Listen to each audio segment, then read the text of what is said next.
Hello, everyone. Welcome to episode 16, not episode 15, as the title on Twitch actually says. Episode 16 of the What the Sheep podcast, where we will be discussing Critical Role, Campaign 2, episode 104. I would like to welcome my fabulous guests, Kirli, Maya, Alana, and Phil. As always, we are very happy to have all of you here, because it's a great time gushing about Critical Role. So, without further ado, let us begin with the chase of Caduceus Clay. So funny that I and many people that I talk to, because we're all suckers for the drama of it all, we're like, oh no, like Ford's gonna be like worried and like everyone's gonna be so worried, and they were all just kind of sitting there like, I hope Bo is like got him. Yeah. I wonder what's going on down there. I love how like salty Travis was getting too, because he's like, all right, let's plan this, and like I go down and I'm swimming, and he's but he was like, it was very clear that they had like texted about it and like had a plan, and then as soon as they were in it, they just panicked and went fuck it and dove, and Travis was like, no. Yeah, I think it was a bit of he wanted to plan. Matt's like, oh, he's swimming away, and it's like, well, can't we just have like free talk? It's like, no, he's swimming away. Like, nope, no, he cannot. Yeah, he's swimming. Now either you start swimming or he keeps swimming. Yeah, it's good. I like how it seems like at certain points the party just likes to keep talking, like they just like to keep having conversations just to delay the inevitable. Yeah. Just to put off having to deal with all this shit they've been stirring up. Let's just keep talking. But they do that at the start of the episode before they even begin, where like he's saying, well, with all that said, let's begin. They're like, no. Yeah. Let's talk about hackers a little bit more and not have to worry about this. It's good. It's very good. But yeah, no plan survives first contact. Yeah, Jeff. But then I freaked out because we had our first successful divine intervention. Oh yeah! So good. So good. By rolling a 5. What a wild thing to use it for, though, because wasn't the last time we've seen divine intervention get used was in campaign 1 when Saren Ray fucking punched a dragon? Yeah.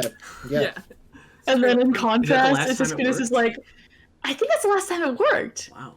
Or no, wait. No, she got to a point where she could use it just whenever. Like I think like level 20 or something like that. Maybe so Frog, she used yes. And I think it was a similar kind of punching. Yes, right, and Search for Bob. But sorry, like I'm just one spoilers, but yeah. Oh yeah, sorry. I didn't tell you what dragon. Just there's multiple dragons. But whatchamacallit, I just love the contrast of it being like God punching to, hey mom, what's this thing and why? It's just so good. It was helpful as hell. Yeah. Mommy, it won't stop talking to us. Yeah. It's very good. I liked Matt's reaction as he tried to factor it in. He's like, interesting. Okay, yes. And then he launched into this beautiful monologue. Like, off the cuff. That was ridiculous. Yeah, poor Dre. Yeah. Oh, man. And it's just nice for Caduceus to have something nice for a change. Mm-hmm. Yeah, he needed a break. He needed something to poor work out man. for him. Yeah, I actually saw something that, and I know it's all chance because he's rolling dice, but it like narratively kind of makes sense that this island's been fucking him over because it's like almost like not Wild Mother territory because it's like some weird unnatural like living thing that's like from the astral sea. It's like narratively it kind of makes sense that he's like, this isn't nature. I don't like it here. It's actually a good point. Poor man. I saw someone point that out. Terrible. Because it's all like stuff, and he should be good at that. But I know, it's so unfair. Just rolling bad. Poor cow man. Yeah. Did anyone else tear up when Sam came up with the 9 heroes rendition of the Eden's I went, Rising? oh! That was so good. That was so sweet. So good. Because we were all expecting it to be some like BS, like bullshit coming out of his somewhere. Mouth. But oh god, you can never. I swear to God, you can never trust Sam Riegel ever, because either he's gonna make you laugh super hard and then you choke, or he's gonna make you a little bit like, Sam, what the fuck? And then sometimes he makes you cry because he does really sweet things, and there's no middle ground between those three things ever. Yeah. So you never know what to prepare for. An agent of chaos. He has like one of the most dramatic moments in the previous campaign. True. Like, that makes you just keel over and die. Like, so yeah, he's not to be trusted. When that clown cries, not to be fucking trusted. Speaking of that, oh, go ahead, Alana. I was just gonna say it's still so on brand though, because it's like got the Z at the end, and it's gonna be cut up letters. It's gonna be like a ransom note sort of thing. Like, letters. And an extra D for Jester. You just put that wherever she wants. Yeah, I appreciated that quite a bit. Good gracious, you can't give Jester that much power. No, I know. I was thinking that. It's like, oh my god, what's she gonna do with that? D for dick. Yeah, I hope she like nails it. Pretty much. But what else is Jester gonna choose? Ooh, D. I know, right? I love the way you said it. Just D for dick. D for dick. I hope that there's because I wasn't super listening really closely to the description of the ship. I don't think he said there was like you know how there's like sometimes like a mermaid, like a wooden carving of like a person on the front. Yeah. If there is, it would be great if they just hammer the D on their forehead, just to like really show it off. I think that'd be nice. Yeah. Oh no! I think it would. I can't wait. Did anyone catch the exchange between Laura and Liam, with Laura passing over Liam a cookie? Yes. Cookie? Yes, I actually rewound. I was like, what? hang on, what just happened there? They were just losing it. It was a Yeah. great No, I catch as missed well. that. Yeah. I had to take a I break completely from missed that. the Yeah, game. Laura threw Liam a cookie, and Liam like caught it like barely in between his Yeah, hands. it's like Wait, when was that? It was around the you time remember of what- the divine intervention, I think. It's in the first 30-45 Yeah. minutes somewhere. It'll be in one of our videos. Don't worry. Okay, good. 'Cause I missed it. I was kind of playing Animal Crossing at the same time as I was watching. Because I have to be doing something else, or else my brain explodes. Beck says, and then Sam came in with the big punching glove and tried to steal it off. Oh, did he? Yeah. Bastard! I missed that! Are you serious? Beck Boops is right. There'll probably be like a GIF and ask Queef about it. Oh, yeah, Just sure. Please. sidetrack please. tiny bit. You're talking about watching Animal Crossing. I'm wondering how everybody watches Critical Role, because for the past, since it came back, I've been watching with other people, my sister, and then also a random new friend from the internet, from my comments section on YouTube. Oh yeah, I saw that. Didn't have somebody to watch with, and so now we watch together. Anyway, I didn't get to do that yesterday. I watched it after it was live and by myself, and I was like kind of upset about it. Like, I didn't have somebody to talk with while everything was happening and somebody to bounce off. So how does everybody actually watch? Like, what do you do? In chat too. You let us know as well. This is a good topic of discussion. I usually have I'll have a couple sheets of paper in front of me, so I just can take notes or whatever. I have like 3 different pencils. My desk is a mess with papers and stuff. And then because I have 2 monitors, Clips as so it's going, Nico? What's up? Do you grab as it's going, or do you grab timestamps and grab clips later? I grab timestamps, so I don't know. I can't really. Sure. It's not really gonna be able to show it, but I'll have like, you will not be able to see it, but like I'll have full pages of just like notes, and then on the other side, when something happens, I'll timestamp it for like a highlight.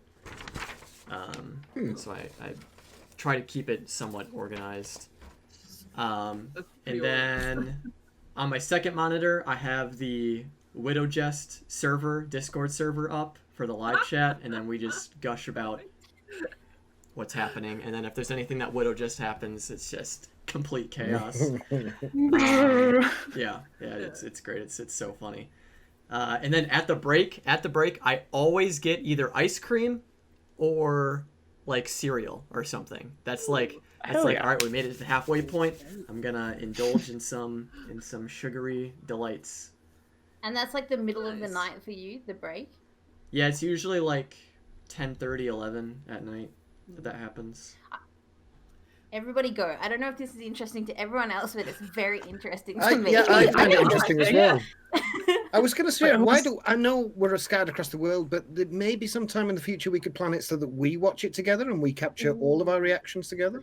that would be cool. That'd be hard to organize, but it would be cool as hell. But to some people need silence because I can't do that.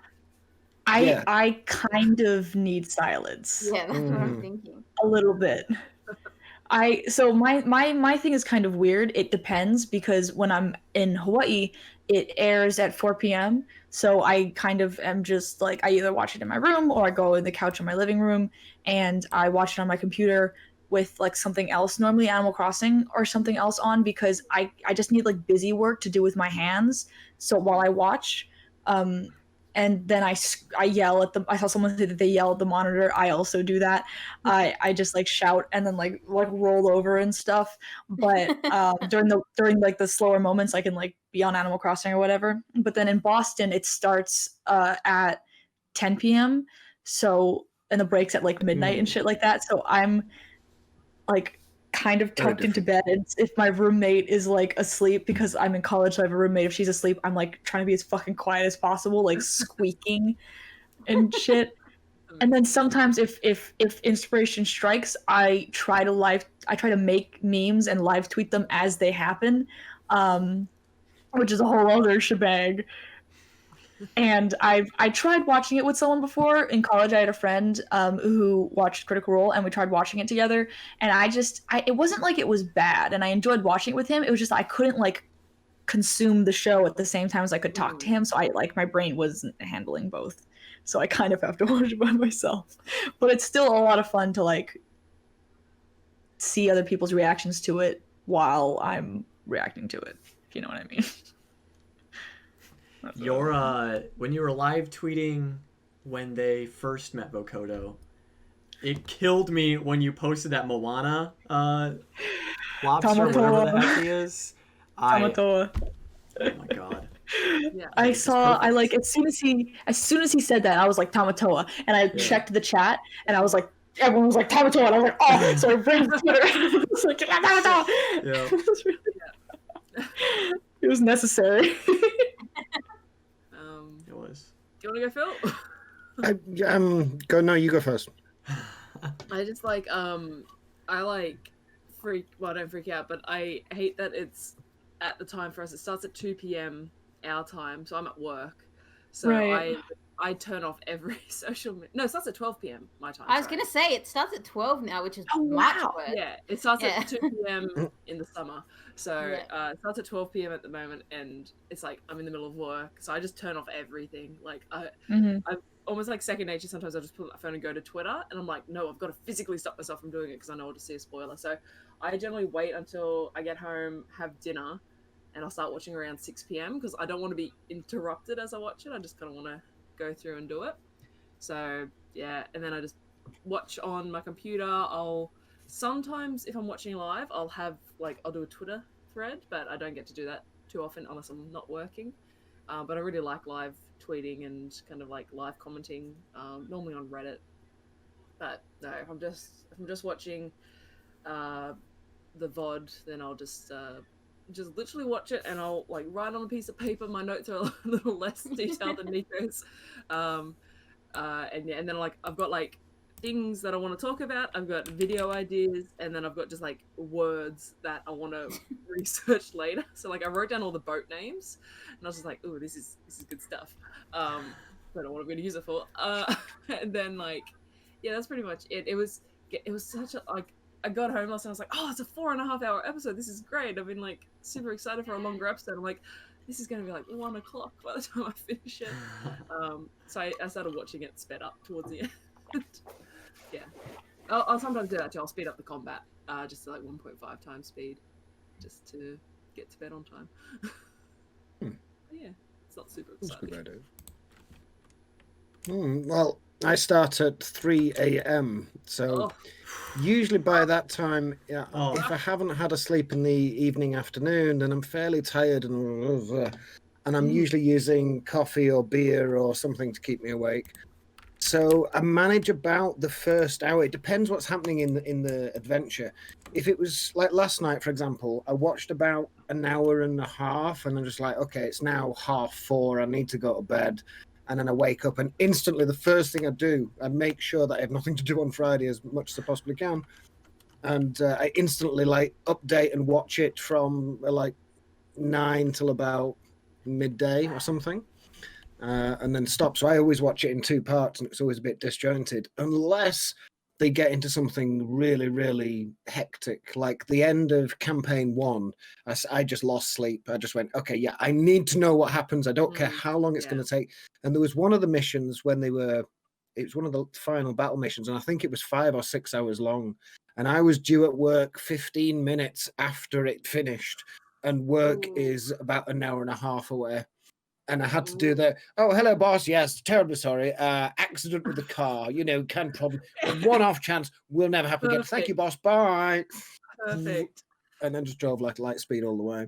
Yeah. So I'm often alone. I don't have anybody here with me. I'm just sat on my lonesome. There's not many of my friends that's why I started making highlight clips, because my mates were just like, I don't have 4 hours of my life that I want to give up. And I was like, okay, here's a highlight. Watch this. Hopefully you'll get into it. And they're like, no, that's fine. I'll just carry on watching your highlights. And you're like, oh, okay. Didn't have the desired effect. And I don't really keep notes. I just kind of see scenes and just think, that's a clip from the Goonies. Oh, that's a clip from Back to the Future. I know where I can get that. Oh, yeah, I can do that. Yeah. And I think about it as I'm watching, because like Maya, I'm always planning or doing something behind the scenes. I'm often planning D&D and stealing ideas. Is that the right word? Borrowing ideas from Matt Mercer. Getting inspiration. Scavenging for ideas. And then I'm kind of toggling between the two.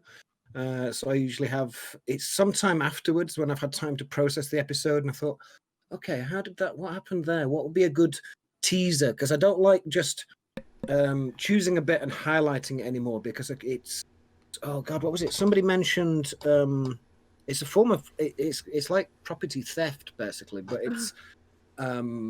it's stealing that portion of the show away from their view. They're not getting the view. Obviously, they're not making the highlight videos themselves, but it's kind of stealing it away from.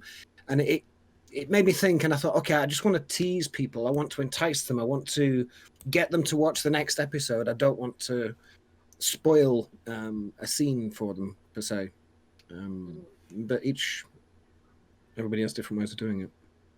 Yeah, True. I've always kind of been of the mindset with like highlight videos, like one, it, as you say, brings people to Critical Role, and two, I think as long as you're not posting like a whole hour of just uncut footage, like if you actually put in the work, well, this is, obviously I'm saying it because I edit videos, but like if you're putting the work into it and you're editing it and you're cutting it and you're like telling the story in a new way, or you're adding something to it, I think it's okay. And like also not monetizing it's important as well.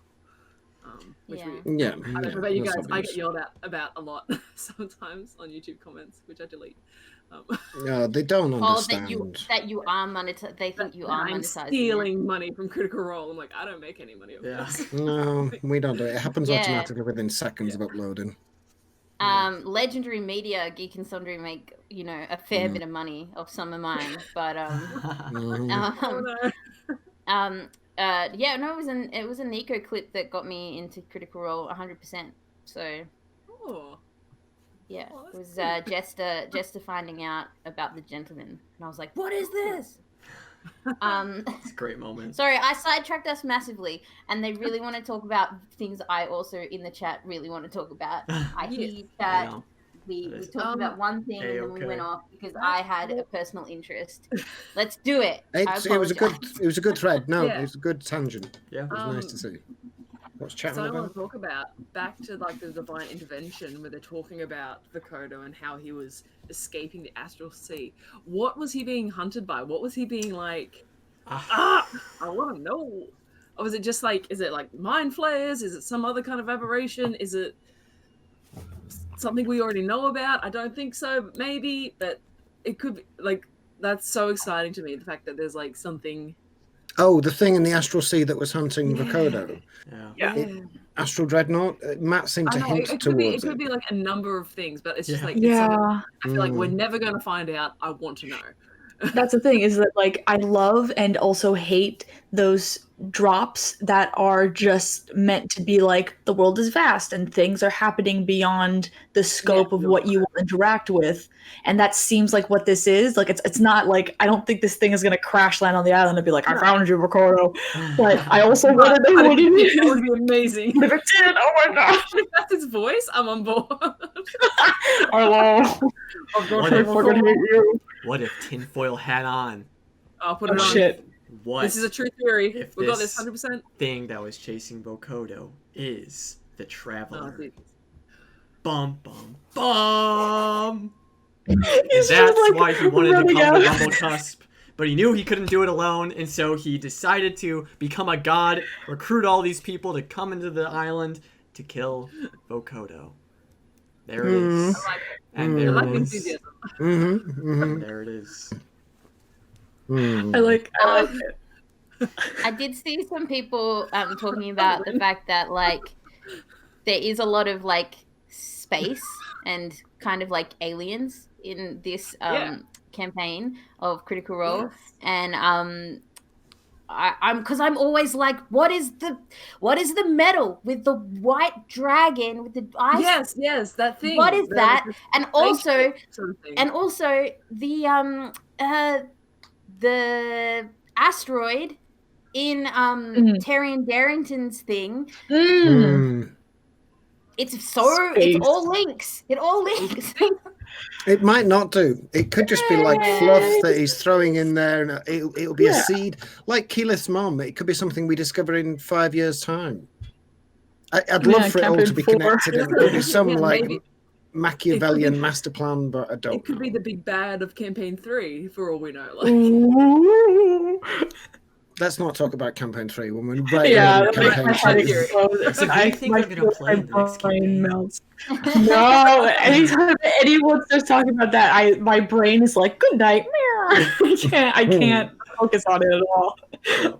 oh boy. But no, I'm so keen for that. Like, Yeah, I'd love to find out. And there was like that thing at the very end of that like divine intervention vision where like the wild mother sort of like sense was like, and you get the sense that like looking too deep into places you're not supposed to could be bad. And that made me feel like if he kept digging, the thing that's hunting Vokodo might like spot him in the way that sometimes things can see when they're being scryed on. That was like the vibe I got from that. And that freaked me out a little bit. Yeah. That got me worried. oh, Because I mean, so cool. I'm already worried about Vokodo, and now knowing that there's something bigger, scarier, more powerful than Vokodo, that Vokodo is so scared of that he was willing to pierce through the veil that separates the planes It just to sounds run from it. cool. It's just cool. It's just like, I'm out. Like, Yeah. So yeah, that also makes me wonder. Wait, no, you go first, Alana. Well, we're both wondering things here. I'm wondering Yeah, we are. if that means he's been here for like a very long time. Did he bring the island or did he land on the island?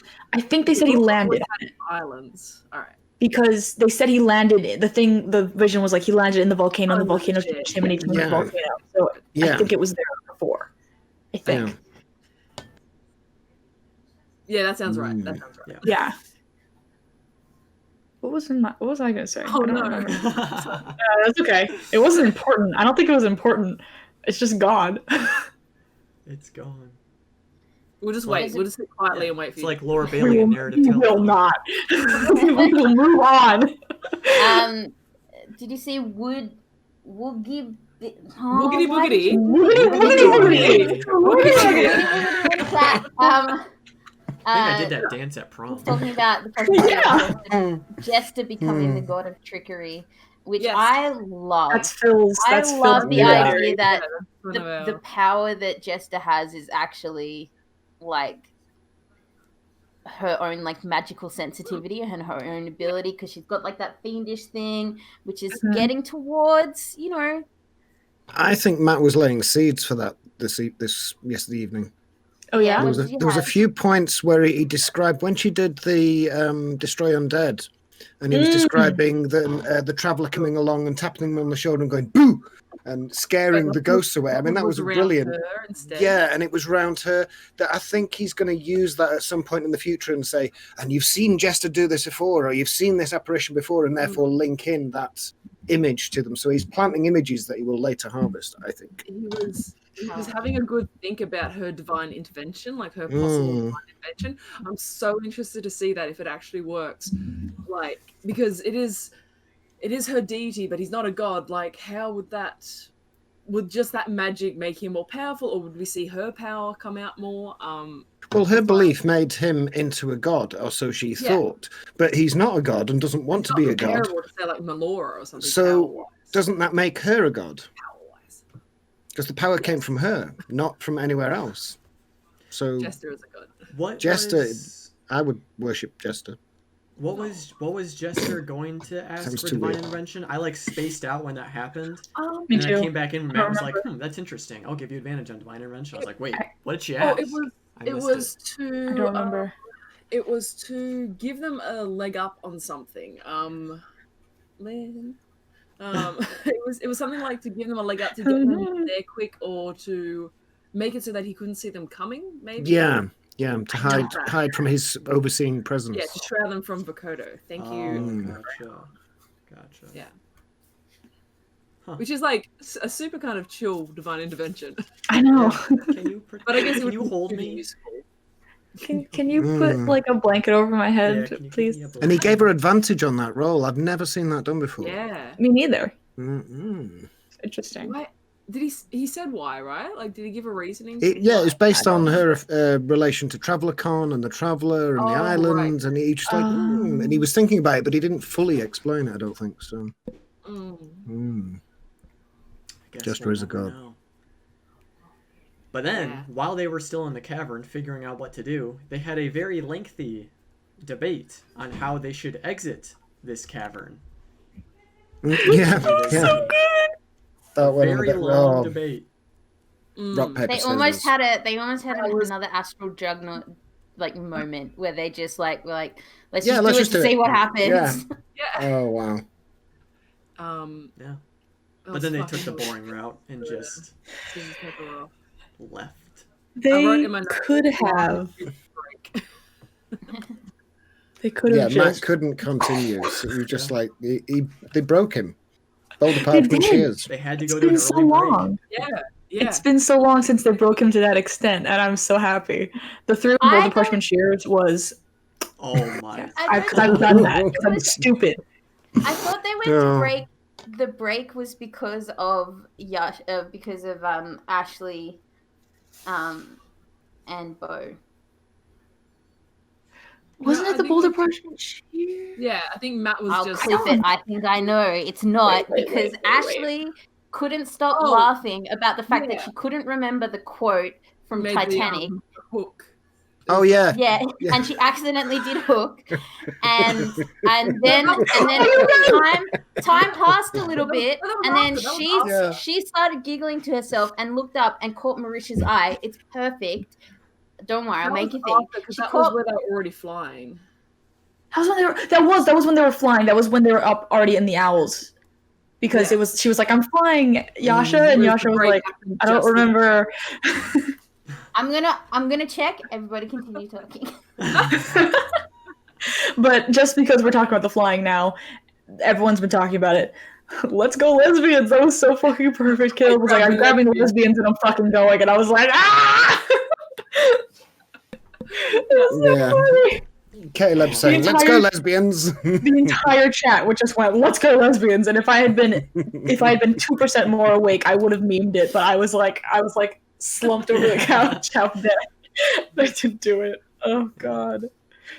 Yeah, I like somebody in chat posted a thing about Caleb being the ultimate wingman. True. And it was funny because of the wings. It's funny. We all made the same stupid joke immediately. Yeah, we all were like, ah! Oh my goodness. Shit. I'm gonna fucking lose my mind. Okay, God, what else happened? Should we still talk about the geyser shit? Because that would have been so good. Matt had a Cad had like a perfectly balanced response of chaotic and safe. I felt like Mhm, his plan would have been mhm, good. It probably would have been too safe though. But I still wanted to see them fly up and be cool. It just would have been so. Because here's the thing: even if it hadn't worked, that would have been fucking hilarious. Oh yeah. Can you imagine? Fucking. It was interesting though, saying if you go on this side, you might just hit the ceiling of the. Yeah. Ooh. It could have gone really, really badly, but it sure as hell would have been funny. Oh yeah. That's all I I'm like the saying. way Villiers explained it. It's like, I have spent a lot of time in feathered animals, and when the feathers can be drenched in water, it's obviously not. And they're like, oh, okay, yeah, we get the point. Yeah, thanks. They're like, yeah, okay, fine, but can we still fly? And she was I like, would think the wings just getting like absolutely like lifted above their heads and just like. It's going to be a constitution check, isn't it? They're going to get take damage from the water, thrown into the air. Constitution check to see if you can maintain the spell. Yeah. I think. Yeah. Go up, then transform, then Yeah. go up for feather fall, and then. But that's too much planning for a chaotic sequence. I think. It was ridiculously complex, and it's like, and then she was like, "Okay, I just part the water and we just swim out." Yeah, it started as the chaotic plan in the way that it do, and then as the discussion got more and more complex, because they were like, all right, if we're going to do this, we need to do this so that we don't die, she was like, you've taken the fun out of it, let's just walk. Yeah. Oh god, that was so fucking good. I wish they found it, and I think I'm right. And I'll make a video because I swear it's the reason why they broke it again and finally had to go to break was definitely rolling off the three-way, it's a combination of the build-up. And then they took off, and then they did the thing, and then Ashley just breaks again, and she gets Marisha's eye, and then they break, and then everyone re-breaks. Okay. And I think I remember that now. I'm back. Sorry, it was an important moment to me. It was very important. In my notes, I just have it written down as the laughing fit and then break. So I was completely not helpful in that scenario. I need to take more detailed notes because all my notes are just stuff that I think could potentially be good memes or good clips. So they're like super shitty. It's like I have in my notes the fart battle, I think. Stealth fart battle is my last note. So, there you go. Fuck you. This is another small tangent, but it's short. Just quickly, Boulder Parchment Shears. I want to know, Kiralee first, what do you actually call that? Because this is this is so weird. Guys, that is 100% scissors, paper, rock. Rock, paper, scissors. Yeah, it's rock, paper, what are you scissors. talking? Scissors, paper, rock. Longer syllables the shorter. It flows better. Scissors, what are you talking about? Scissors, paper, rock. No, wait. All right. Wait, Phil, okay. Is this an Australian thing? You do things upside down all the time? Yeah. Okay, hold on. Time out, everyone stop. Me and Nico have it rock, paper, scissors. Australia has it scissors, paper, rock. Maya, sing it. Rock, paper, scissors. Rock, paper, scissors. Yes. Rock, paper, scissors. Rock, paper, scissors. Why? sing? I've never heard of. You don't go sing. You don't go rock, paper, scissors. No. Do you want to know what we do in Hawaii that I thought was an American thing, and then I went to Boston and they were like, "What the fuck are you talking about?" Yeah. So in Japan they do Jon Kanapo. Well, they do. So a lot of language in Hawaii is branch off language from Asian languages because when they brought people over to like work in the fields, none of them spoke the same language, so they came up with like a mixture language of all their languages and mixed with English and all this shit. It's super interesting. It's called pidgin, etc., etc. But they do Jon Kanapo. So in Hawaii we go Jon Kanapo, and then if we tie we go I can a show, and then I thought that was just a thing. Wow. In America, and then I went to college and I was like Jon Kanapo, and they're like Jon Kana fucking what? For a while in America, I thought you guys did Rochambeau. Is that a thing? Rochambeau. Rochambeau. What's Rochambeau? I've heard of that. I have no fucking clue what it is. I think it might be Okay. something from like another part of America. Chat, help! What is it? No, it's a song. It's a song. I can remember it. Is it Oh, Charlie and the oh, Chocolate Hamilton, Factory and it's or confused me forever. no? It's Chitty Chitty Bang Bang. It's one of the songs. Oh. I'm sure it's one of the lines in Chitty Chitty Bang Bang with. I used to love that movie when I was Or a is kid. it? Song, we've got the syllables. It's 5 hits on your hand, then you show. Like, I don't know. But no, Very Rock Paper Scissors, we strange. don't sing that. We should talk more about strange Maya, do you say- colloquialisms that we don't understand. Do you say aircon, AC, or air conditioner? I say what? Mostly just like AC or air conditioner. Yeah, AC. aircon. AC. We don't have such modern inventions here. We just get hot. We sweat. Sorry Okay, Critical Role, that's what this podcast No matter how you is. say it, that 3-way like that will never work. Oh yeah. Oh yeah, and I do it because I'm stupid. And like I work with kids. Like I have work at like after school programs and shit when I was in high school. And sometimes kids would like be like trying to figure something out. I'm like, just do rock paper scissors, and they're like, there's 3 of us, and I'm like, just do it and we'll figure it out. And it's because I'm stupid. I'm just like, Arbitrary rules for who wins. yeah, like as it goes. If 2 of them have the same one, then they lose. Like I don't know. It's so funny because that Ford won. Like, I know, that's what I was gonna say. And it was like, Your prize is being picked up by the owl. I love when Travis does that thing where he just kind of like shouts and like Yeah. yank. Like that's so good. Yeah. I love it. Oh I man. love it. Cool. But now we can progress through the episode as they. Yeah. What else happened? Honestly, not much else happens in the episode. Spooky trees. But yeah, there was the clicker trees as they approach. When he described it, I was like zombie tree ants, zombie tree ants, zombie tree ants. And my sister walked through the living room and she was like, what? Yeah. And then she left. Yeah, I don't trees, like it. yes. Palm Lost trees. ant wives. The lost ant wives. The lost ant wives. That's what I thought. But just the sound, that clicking Ant sound. wives. Oh, And the ant children too. Yeah. yeah. Yeah, the clicking was creepy. Oh, And then it's so it was good. even kind of extra creepy that they didn't end up fighting it. It just kind of It was a like- thing just there. Yeah. went and like that was a lot. That was real creepy. Oh. Yeah. That's funny.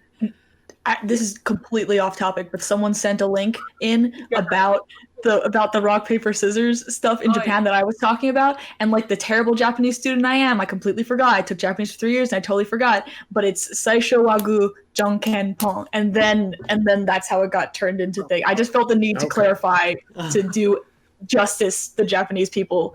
I took 3 years of Japanese class and I still suck at it. That's fine. Thank you, whoever sent that. Thank you, FMA.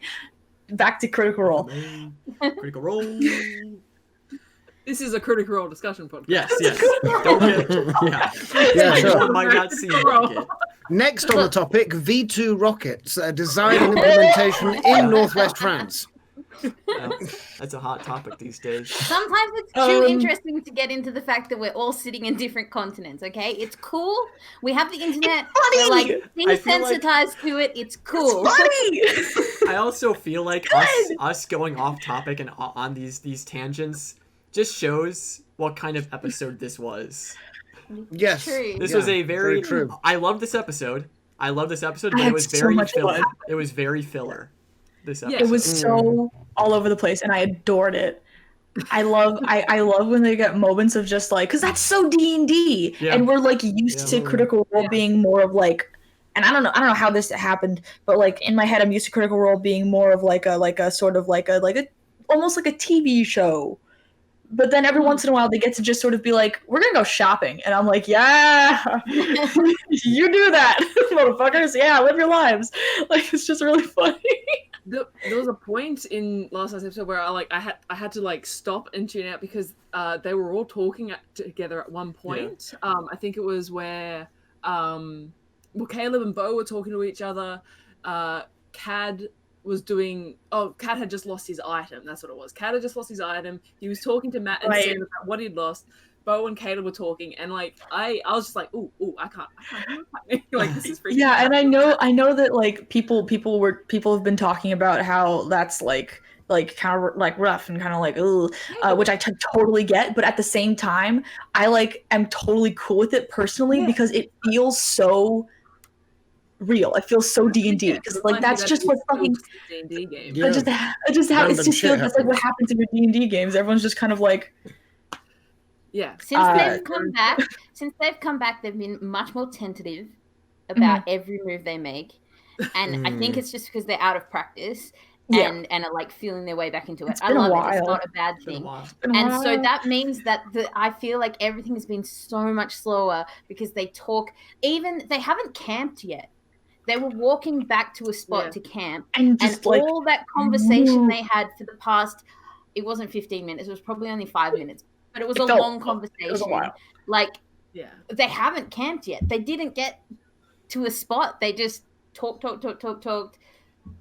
The episode ended, like, with them still trying to work out what they're going to do, which is amazing. And I love that they're going to make a plan. I love that they're going to make a group chat, and I love that they're going to come back and instantly not do that thing. Fuck it up immediately. Yeah, I feel like we got used to the way. I feel like we got used to them being used to it, like in the like every week sitting next to each other and then like texting throughout. And then when the world went crazy, things changed, and they're getting used to the change. And then we're like, why aren't they like the way they've been this whole time? You know what I mean? And it's not bad, it's just different, and so we're all trying to get used to the different.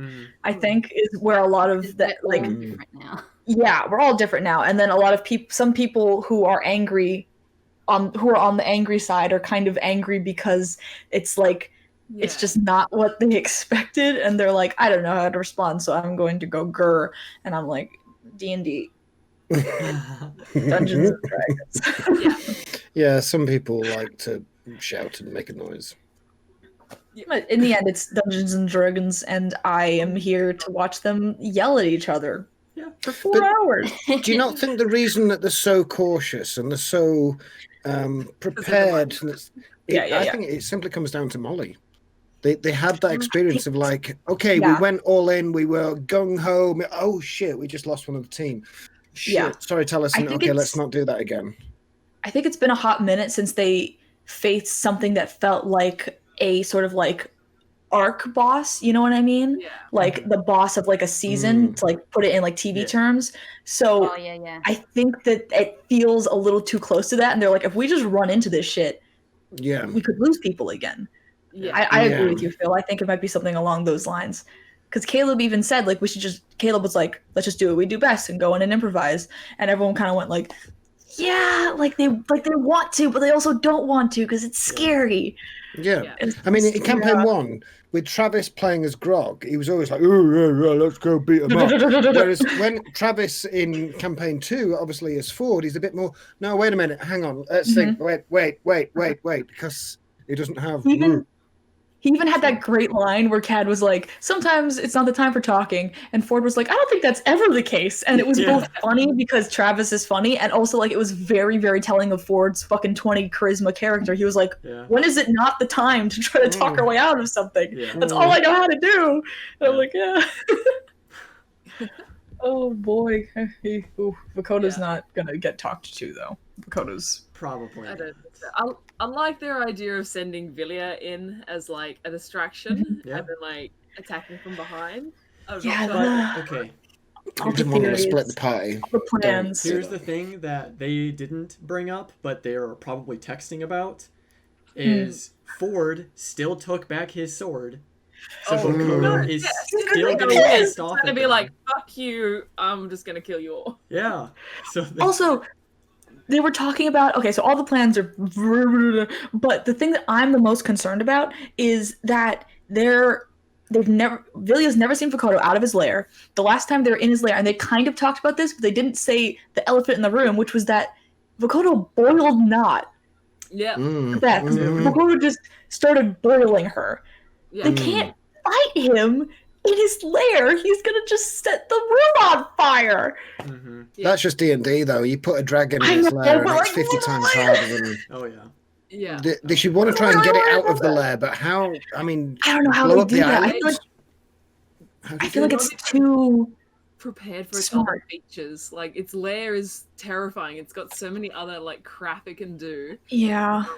Yeah, Matt Like, loves in a way, lair that's actions. lair actions always freak me the fuck out. But like this one feels worse to me, and I think it's because I love like the ocean and water so much that I'm like imagining being in a space where it's just water all around you, and that can like be manipulated is fucking terrifying to me. Because like being in a dragon's lair where like lava could shoot out of the floor, yeah, that sucks. But at least you can run away from the lava. You're in water. What are you gonna do? And what if the thing I'm concerned about is if they cast water breathing spell, what if he changes it so they can't breathe the water? Yeah, what do they do then? Like, yeah, because what if wasn't Alana, wasn't the thing of I don't remember the Morkoth's like they able to control it the water in their lair to make it breathable and make it unbreathable. Right, so they could if they don't cast breathe the underwater, they could just drown. Yes, they need to do that before, because I think water breathing spell would just mean they can breathe any water. So I think that would be fine. It's doing the heaty water. The heat. Yeah. I've seen in chat, Lobsty, then Lobsty, Jeff the Stray Dad and the Lobsty were talking about how banish, like they were talking about banishment. And I was like, yeah, that's cool, that sounds great. But yeah, and then you won't get all that cool loot. All that stuff. Yeah. That's what people are, I've seen people talking about that. Yasha Skin Gorger. The only way is if they all just rush it, start grabbing shit off its back and shoving it into their pockets, and then while they're doing that, everyone's like, the three clerics are like, the three spellcasters just shooting banishments at it while everyone else is shoving shit in their pockets. And then just hoping for the best. I think it's a bad idea to get into melee combat with that thing. Yeah. It's a really bad idea. I don't spell combat with that thing.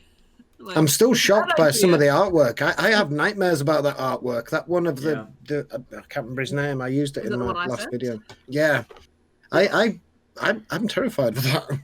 Yeah, it's cool. I'm excited. The art is so good. It's so good.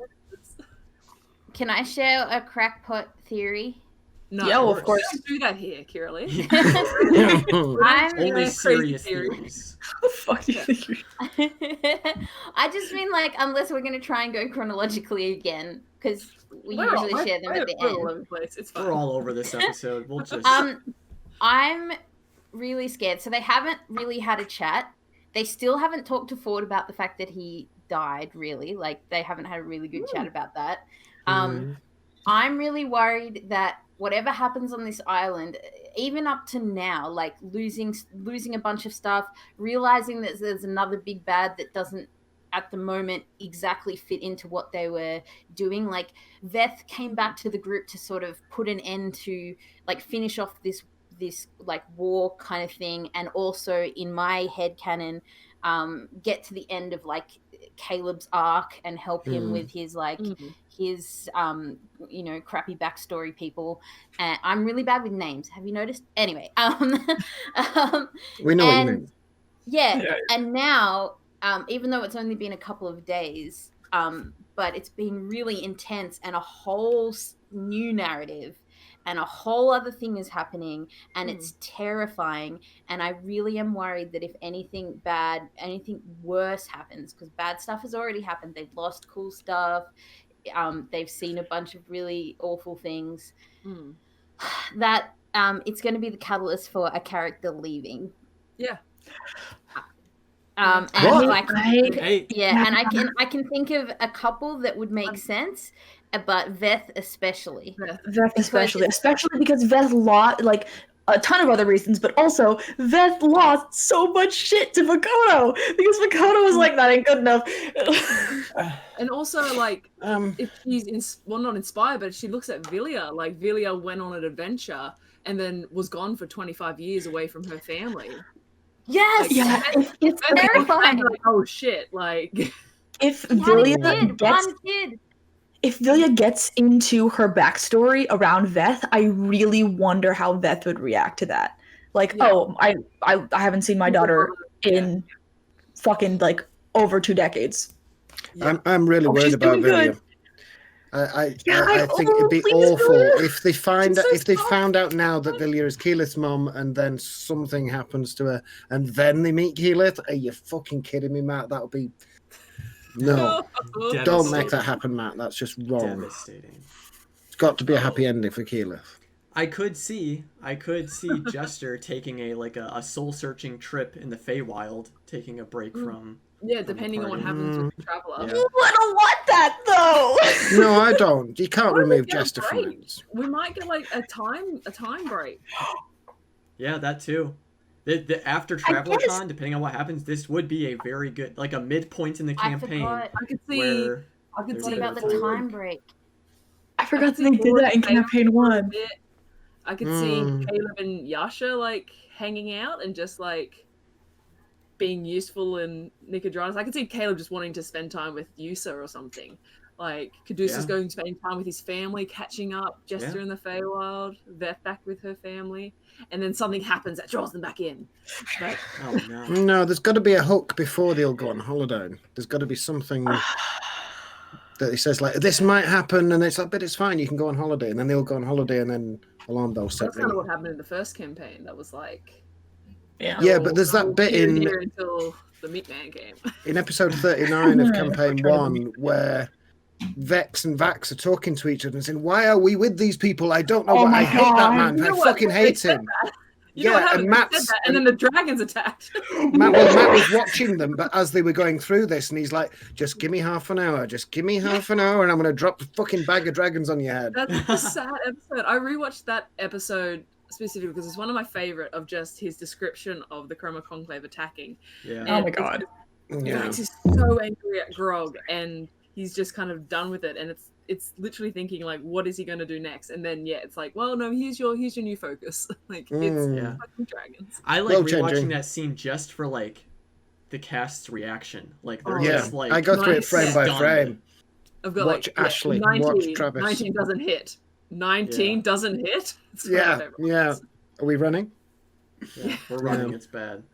And Keyleth, when she slams a staff on the ground and casts an anti-life shell. Oh, it's cool. Yeah. It's so cool. That's right. And it's like our first introduction to Raishan and Umbrasil. It's like, go watch campaign 1, guys, if you haven't. It's excellent. So good. But we are at that point. I've been waiting for that point for things to kick off, for stage 2, if you like, act 3 to be started. And I don't know. I'm still not convinced there's going to be a Chroma Conclave of this campaign. I feel like it's a lot of little bosses. The vibes are very different. The vibes of the first I agree, campaign was very like, and they're both fucking great, but they almost feel like two different genres of fantasy. Like the campaign 1 was kind of like classic fantasy, like good versus evil, very black and white, just run in. And then campaign 2 is a lot more like political drama, like more like subterfuge. It's like, oh, we have to like talk to people, versus Vox Machina, which is like punchy. Stab. It's just, I love them. I love them both to death. But they are like two very different genres of fantasy, which is very interesting to see. And I just wonder if, because when campaign 2 started, Alana, I had the same sort of like thing in my brain of like, I wonder what the Chroma Conclave moment is going to be. Like, I wonder what the big bad, the Vecna or whatever is going to be. And then now that we're like in it this deep, I'm like, I wonder if there is going to be something like that. Like I know there's like the Chained Oblivion and the Traveler and like whatever else, but I just wonder if it's going to have the same kind of vibes. There's one thing that, and I've been waiting this for a while, and I have not picked up on any threads from Matt, any seeds, he's not laid anything at all that I can tell about the Briarwoods. And aren't they actually from Wildmount? This was their home. Yes, they are. Yeah. They're from Western. Okay, they were banned because Lady Briarwood was under the king. They mentioned them really briefly. Ripley was a part of the Serpent's Assembly. Yeah. Yes. Yep. And yes, they mentioned Ripley. I swear they mentioned the Briarwoods, but Silas is dead. No, he's still alive. He flew away. No, Back he's to still the- alive. Silas was killed Yeah. in the Dalen's closet. killed. One shot. Was he? Yeah, Dalen's Yeah, closet. Silas. Oh, yes, yeah. Yes, and then I forgot Delilah about that. also Fucking dead. glowing Vex with a anyway. So Spoilers, by the way. After Yeah, we they used a voted. sunbeam on him, didn't Mine- they? Yeah, I remember. I just had a crazy thought. It's not super crazy, but like something I could see kind of being like a big thing would be if kind of on the same vein as like when Zadash was attacked and the tower went down, like that was Mhm. Yeah. huge. That was That felt insane. so huge. huge. And that's like so long ago. My thing would be if like King Dwendal was assassinated or something. Oh. Mhm. Like, that would be Yeah, and the war kicked off again. yeah, and That's kinda what I'm thinking. If it was, That's it. like, if it was like Okay. going off was of like that. Trent, like or Ludinus the left, like I could see him fucking doing Yeah. it. Yeah, I could see that, or even That that would would be kick off the that whole would be big Matt's thing. way of putting the cult of the Chain of Oblivion back into it, because they were we can kind of assume that they were using the war as a cover so they could do their own stuff, because everyone was focused on the war. No one gave a shit about this cult. So now that the war's over, they might be like, okay, we gotta spark something so we can continue our work.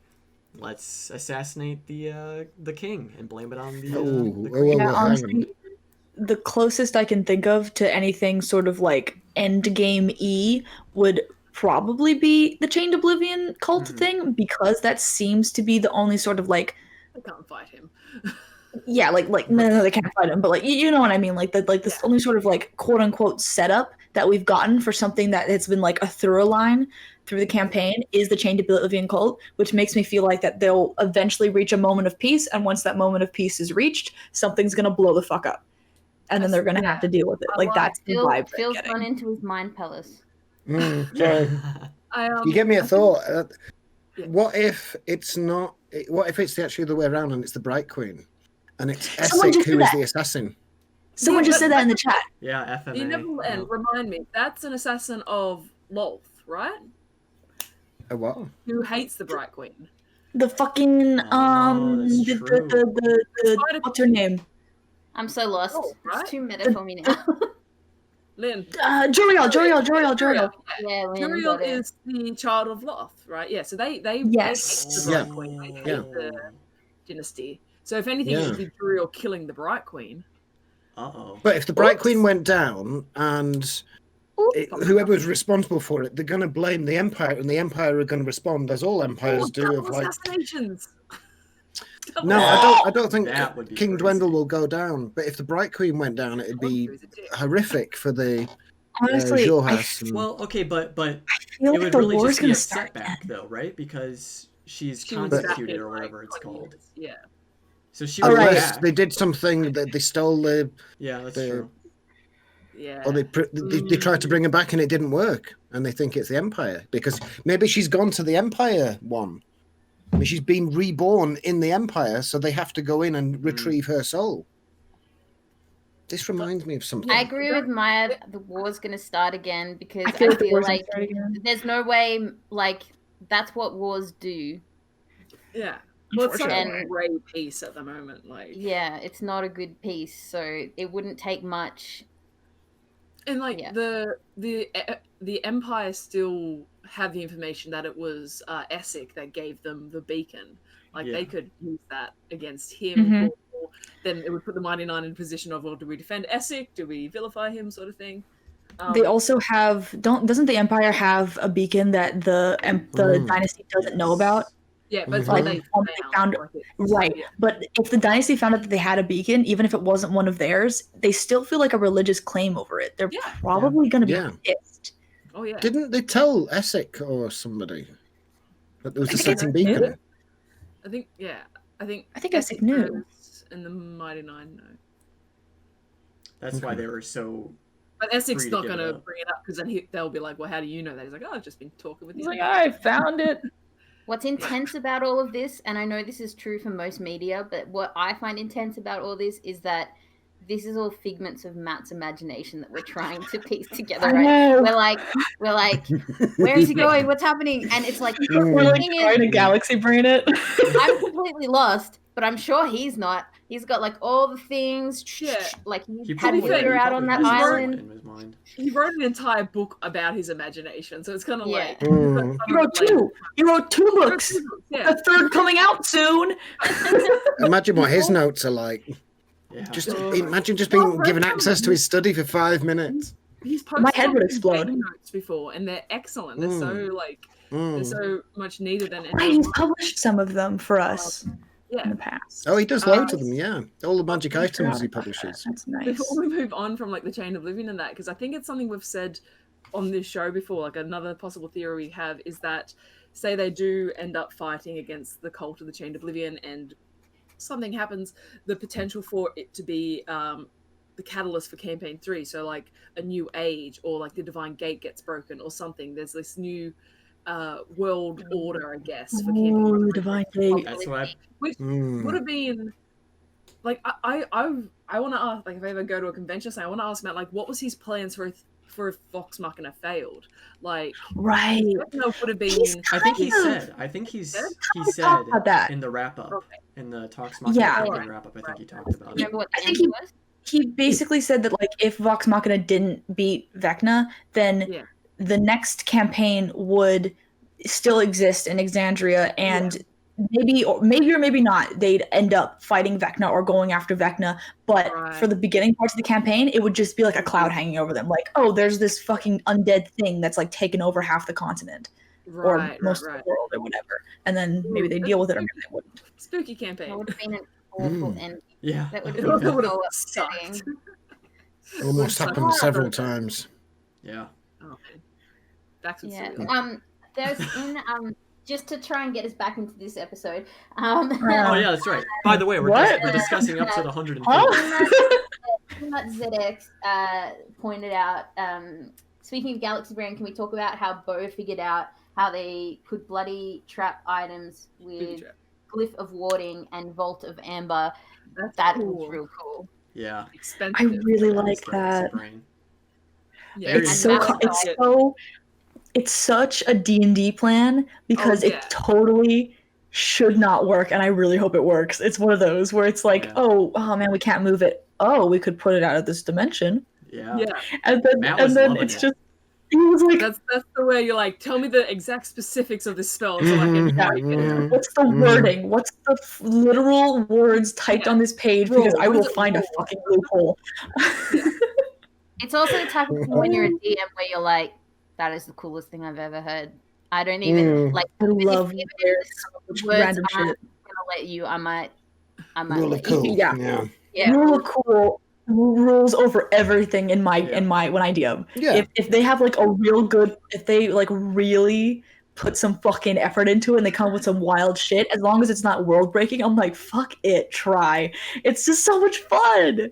Yeah. Low I'm down, really low down excited. tokens, same kind of vibe. Like, yeah, okay. If you put those two things together, why not? Sure. I love the imagery of them talking about it, saying like, "Here, we present you these things, and we're just going to back away now." Like, Yeah, I know, it's so funny. Yeah. Just like just wait, imagery. don't open the present yet. It's like, oh my god, it's like I posted a meme of this like ages ago. It's one of those incorrect quote things where it's like someone is holding a box and they're like, did you get me wasps again? And then the other person is standing behind a tree 20 feet away and they're like, no, I did not. Shake the box before you open it. Pretty much. That's pretty much it. oh boy. You should just get a wasps. We haven't talked about punching ghosts yet. We should Yeah, probably. should we talk Yeah, I about was the gonna rules? say. So, the Mighty Nine. One thing they are very, very good at is making enemies with very powerful entities. We've got Geladon. We've got Isharnai. We've got God knows how many other ones. Let's just throw Orax into it, whoever this Orax guy as well. is. Must we? What the fuck, to be honest. At this point, I don't even care. You know what? Bring him on. Yeah, join the queue. Bring him yeah. on. Get Very in nearly line. another Vex armor moment. Like, That was That's so fucking funny. hilarious when she made the so funny. when Esther was she like- made the save, I was like, you fucking. Like, oh my god. Like literally, Laura made a point of having Jester make a joke about being like, "Oh, I've heard you're not supposed to open coffins before checking them," and then 3 minutes later, she's like, "I'm just gonna fucking." Yep. And I'll always defend Vex and say that was Percy's fault initially. That was Percy. Percy did open it. You don't go opening up. Not died in this campaign from that. I'm doing that. Remember? Yeah.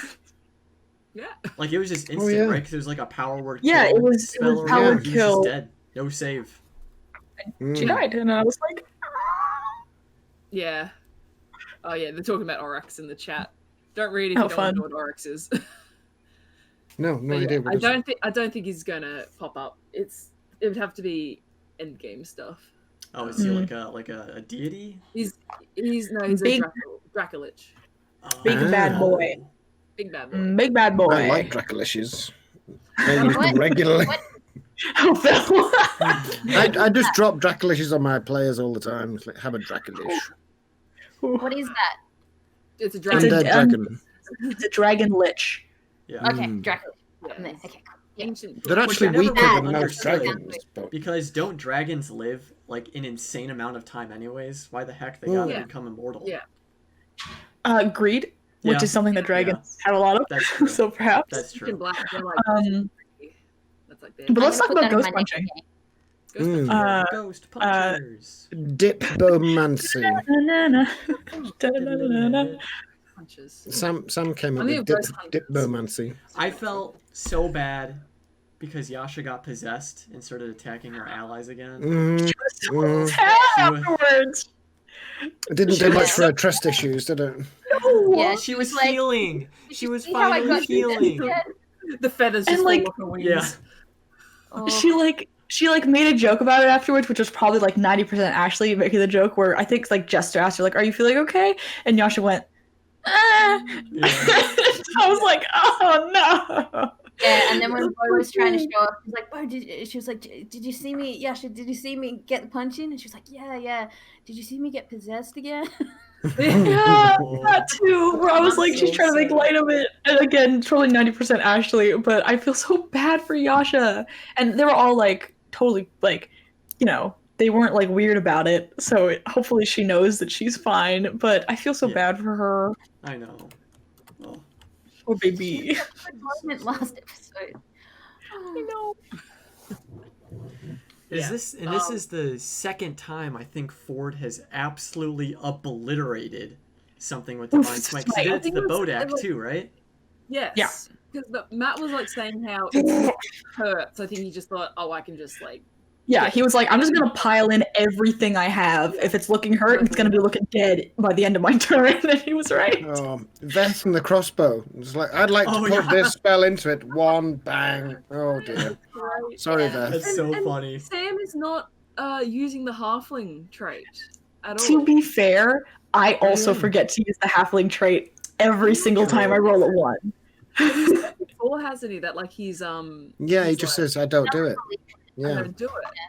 But It does doesn't feel like a bit like cheating. There was something that Liam had, They're blessed by a god. That's how they have it. but he I did say always somewhere at the forget. beginning of the campaign too that he didn't want anybody to have the lucky feat because it is just a way of going, "Oh, I failed. Well, never mind. I'll just That's reroll." true, but that's built into the halfling race. Yeah, it's part of their divine creator. Kind of made them easy to get out of situations.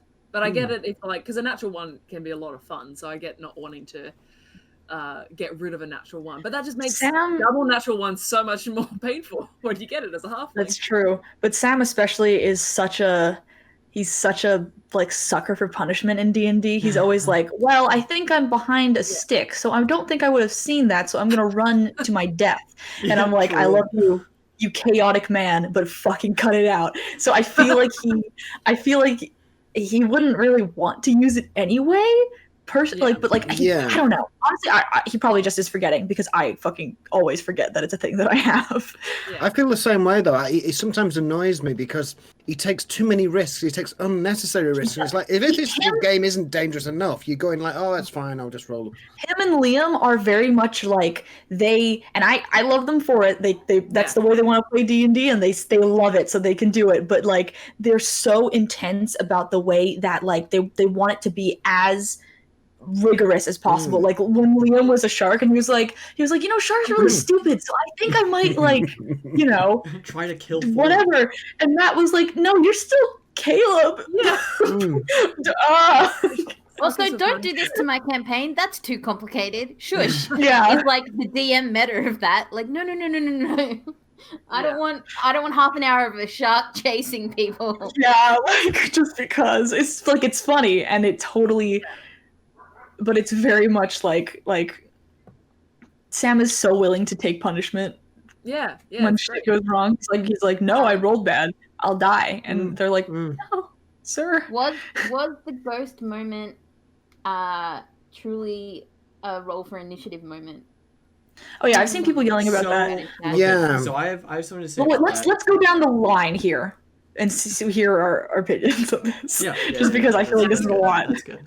So I've seen a lot of people say that they're blaming Matt for rolling initiative too early. However, there have been cases in this campaign where Matt has rolled initiative and the party still took the diplomatic approach. Because they're like, wait, they haven't attacked us yet. Let's talk about this. Still talk. There have been instances in the campaign where that has happened. Now, I would have attacked them outright too. Nothing about that setup, nothing about the descriptions, nothing about what those things were saying, how we're going to steal your warmth, said hospitality, and we will talk to you, and we will become allies. I was not getting any of those vibes. So I totally understand the party attacking them. Yeah. And that's my take. That's my simple. Yeah. Yeah, I'm kind of like on a similar wavelength, Nico. It's like rolling for initiative doesn't necessarily mean combat, and they know that. They've been playing D&D for like 7 years or however the fucking long. It's like they're coming at you in an aggressive manner. We got to find an order to this, but if you act quick enough, maybe you can still convince them on your turn to whatever. But the thing about it that I don't understand why people are angry is that they were presented as really spooky, scary shit. So it totally makes sense, like you were saying, that they would have attacked them. But at the same time, the Mighty Nine are fucking bonkers. They try to make nice with the wildest shit on the planet. Yeah, so like it totally would have. Here's the thing: if they had tried to start negotiating with them while these things were coming at them, like, we're gonna steal your warmth, I bet the chat would have been like, you're so fucking stupid. Yeah. And then either it would have worked or it wouldn't have worked. And if it hadn't worked, and they would have had to end up attacking anyway, whether by bad persuasion rolls or whatever the hell, people would have been like, oh my god, they wasted so much time trying to negotiate with things that were obviously going to kill them. So, like, that's true. You never know. It's just D&D. Sometimes the players are like, I'm going to go out on a limb, risk my life, try to talk to this thing that clearly wants to bite my head off, and maybe it'll work. And then maybe it won't. That's just how it works sometimes. It just goes that way. Yeah, it was true. It was literally like 2-3 sessions ago that they were presented with a spooky, creepy thing, and Bo was like, "I'm going to talk to it."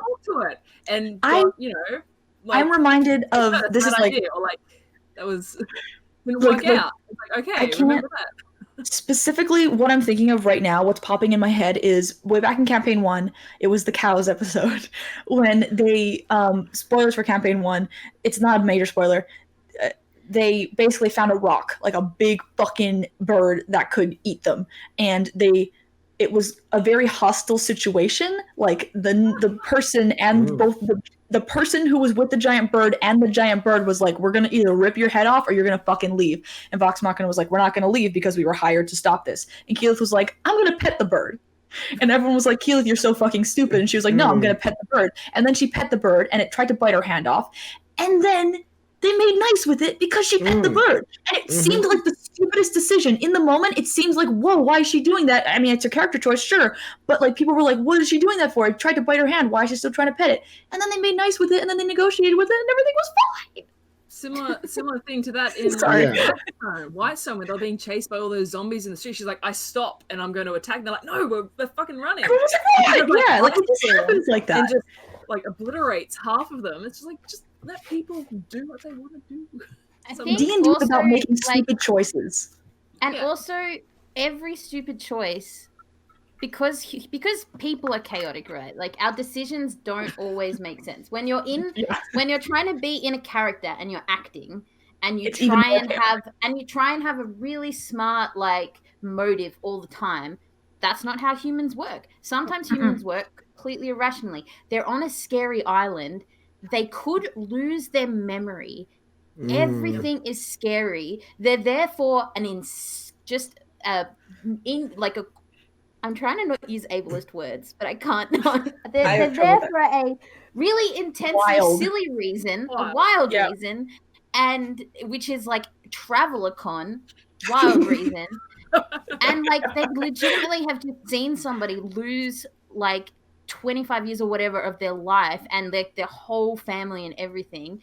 So not being in their right mind and just like acting and being like really scared, even though a part of it, that like tentativeness, is maybe because of the actual physical setup of the studio and everything at the moment, which is also like, super reasonable. It works within, like, you just weave it into the story. Like, it works. Yeah. It's like the same as natural ones. You make a silly decision, it links it, like it. That's the whole thing. It links in because humans are chaotic and irrational, and irrational things I agree. happen. I think if you put any character on that island in that scenario, they'd have a certain tolerance up to a certain limit of like, okay, you're evil, you look evil, you're a ghost, clearly I think I should be killing you at this point. Well, let's try and communicate. Oh, you don't want to communicate? Fine, fuck it, have it. So I don't think she did anything wrong, and I don't think Matt did. But I do think Matt wanted to show the map, because he normally reveals the map when they start going, like Liam's very good at doing. And it's like, so hang on, Matt, let me just get this straight. So we're here and there. It's like, let me give you a visual representation. And he goes off and gets it. Very cute. He didn't have to do that on this occasion. He went and got the map because he wanted to get the fucking map out, because it was an epic map and the smoke was amazing. Oh God, and it was sick. The tower and everything. And he was like, yeah, I've made this. I want to show it. I don't want to leave it behind the scenes because they might never come back to it. So it was definitely something that he wanted to put out there to show them. I can understand why he asked them to roll initiative, because he needed some kind of turn order to manage who's going where and so on, so that otherwise it gets out of control. But as a result of that, many players interpret initiative to be immediate combat. I must fight. Right. I must do something with my action. If I waste my action talking, one of my friends may die. And it's like, how long do you spending that action of like, oh, well, I'll try and communicate with the plant and see if it wants some breakfast or something. He doesn't want to. Right, you're dead. Shit, everybody's dead. People also tend to give players shit for not attacking immediately when initiative starts. Like, that's another thing that people will get upset about sometimes, when they're like, the initiative's begun and someone's like, I'm not going to attack quite yet because I'm not sure. And then people are like, so, there's no winning. But I just to really quickly address something that I keep seeing pop up in the chat about, someone keeps saying that Matt was like kind of like mean about that. I don't know if I agree with that. Just mostly on the grounds of Matt and Marisha are married in real life, and these guys are all friends in real life. And I feel like if they had any sort of like issue with each other or amount of like I don't think he was being shady is something, because like when I first started watching Critical Role, I remember having a sort of disconnect with Matt, because when he's in DM mode, he's not as willing to like laugh as the players are, because she's like trying to focus. And when I was first starting to watch Critical Role, I was like, he's a little bit like not cold, but a little bit distant. And then as I kept watching, I was like, oh, he's just focused. So I feel like that's kind of just what it was. He was just like trying to get across what had happened. Yeah.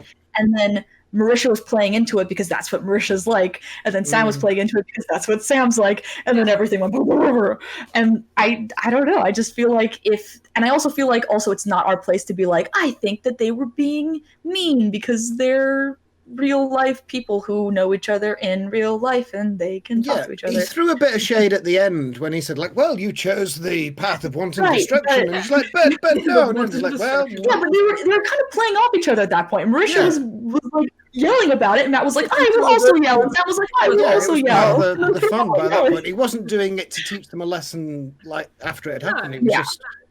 These things happen. It's D&D.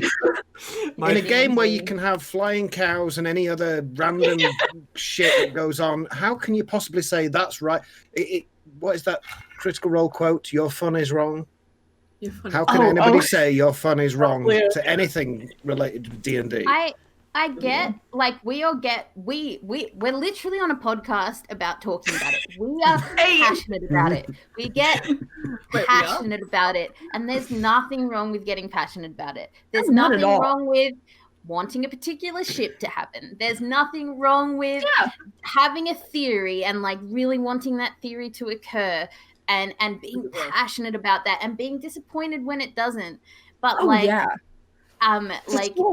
aiming stuff at people and like at the actual people playing the characters and at like other fans for their theories and stuff, that is incorrect behavior as a teacher. Not that. Don't do that thing. That's wrong. Stories and characters are so much fucking fun. Like, the thing about them and the thing about Critical Role that is so much fun is that you can like fall deeply in love with the way a story is going or the way a character is going or the way two characters interact. And you can be pissed off when something bad happens, or you can be ecstatic when something good happens. But you can never blame the people who are playing them for choosing to play them the way that they are. Or you know what I mean? Yeah. Like, you can be fucking furious when something terrible happens, but you shouldn't. It's the same kind of logic of not yelling at an actor who plays a bad guy in a movie. Oh yeah. You know how everyone was like really pissed at what's her name from Game of Thrones for like making a bad choice, but like they were yelling at the actress in person. She was like, I didn't write it. Yeah. Like, that kind of shit is what. Well, Joffrey retired because of the amount of shit that he got. But like that just one of the kids who played the bad king, he retired from acting because he was like, I don't want to do this. And then there was like all that shit that went down with the Star Wars, the Kelly Marie Tran who played Rose Tico, and everyone was like, we don't like this character, so we're gonna yell racist things at you on Instagram. And she was like, okay, shit. And like, just Laura it just keeps happening. Laura and Last of Us. It's all that kind of vibes where it's like, you can feel such intensity toward a story. You can be like, I fucking hate this character, but that does not give you the right to yell at a human being who exists in real life and is like has a life and a family and friends. Like, exactly. And you get that there is hard stop, end it. And with Critical Role, there is that kind of phenomenon where it is, especially like if you watch by yourself, you do feel like you are a part of the table. You do feel like you are a part of the story. It still doesn't give you any kind of ownership of it, or it still doesn't give you any kind of influence of it in that way. And I think that's a lot of people maybe just struggle to realize that it's like, it's still their story. It's still their thing. It's you're invited to watch it. You're invited to enjoy it and be angry about it, but not in the way that is detrimental or like, I think, and like I always say, like, you know, don't be a dick, but I think some people need to just kind of like reflect a bit themselves on like the fact that they are being a bit dickish. And that's asking way too much, Alana. That's you made a really solid point. You made a bunch of solid points. It might not be a bad thing. You might have to say, you know what, I'm being a bit of a dick. You made a bunch of solid points there, but like a really solid point is that they are literally letting us see this. They could one day just be like, too many people are being like mean for no reason, so we're just going to start playing this at home. Like they could, and we wouldn't be able to say shit about it because it's their game, it's their story. We don't have any ownership over it. Like we're very lucky that they're letting us do this, and like you can feel such attachment to it and like feel like you're a part of it, but like Alana said, it doesn't give you ownership. So that you know, if you feel like you're walking the line, do yourself a favor, Google parasocial relationships, have a bit of a self-reflect about that. take a little breather, a little break. It's okay. It's fine, but it's also just like it's what will end up toxifying and killing the thing that you love. If making it more that's closed what you're gonna off, do, or it will make the cast close off more, or like move away from interacting with the community more, which I don't think will likely happen, but it might mean that they're not as, open with the community and things like that, which is what makes it so special to begin with. It's just a weird situation, but the bottom line is that we fucking love this show, and it's good to feel intensely about it, and it's also good to make sure that you're being kind. Yeah, you can be critical, don't be a dick. Don't forget to love each other. That is the main thing that's said every single episode. Don't forget to love each other. Yeah, I think you get to tolerate each other. Yeah. But I think they are becoming. Sorry, go on. You first. Oh, I was just gonna say, if you have a ship and it crosses incorrectly over somebody else's ship, you need to just be together in understanding of each other's mutual pain and joy. Just be like that sometimes. Congratulate the other person when they get a moment.